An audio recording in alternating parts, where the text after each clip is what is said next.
Согуш башталганы Харьков шаары эң оор бомбалоолорго туш болгон.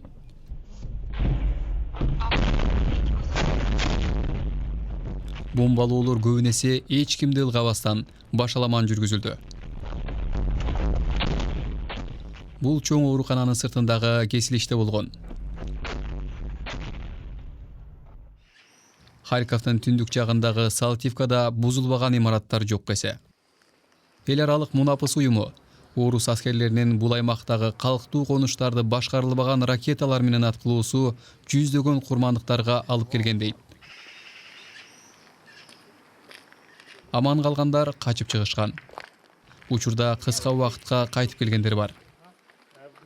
Ужасно, когда Өтө коркунучтуу болду. Орустар бомбалаганда жарылуу толкуну отургучтан ыргыта койчу. Муну сүрөттөп берүү кыйын, бирок ушундай болгон. Чек арадан 20 чакырым алыстыкта жайгашкан Харьков согуштун алгачкы апталарында негизги бутак айланган. Орустар шаарды болгон куралы менен аткылашкан. Анын ичинде кеңири тыюу салынган, башаламан ок жаадырган куралдар да болгон. Дүйнөдө андай куралдарга тыюу салынган. Анткени алар оор кыйратуучу күчкө ээ болуп, негизинен жай тургундарга зыян келтирет. Украина же башка жер болобу кассеталык бомбаларды колдонууга юридикалык же моралдык жактан эч кандай себеп болбошу керек. Бул жерден кассеталык бомбалар кандай кыйроолорду келтирерин көрүүгө болот.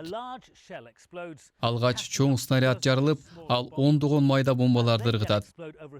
Бул бомбалар жарылганда миңдеген майда сыныктары адамдарга, имараттарга чачырайт. Анын мисалы бул Харьковдагы балдар ооруканасы. Орус снарядтарынан жана кассеталык бомбалардан жабыркагандардын айрымдары азыр шаардык ооруканаларда дарыланууда. Примерно вот такая вот дырка. Бутумда муштумда жерди тешип кетиптир дейт Роман. Ал айланасында бир нече кассеталык бомба жарылганда жерге кулап, эми өлдүм деп ойлогонун айтат.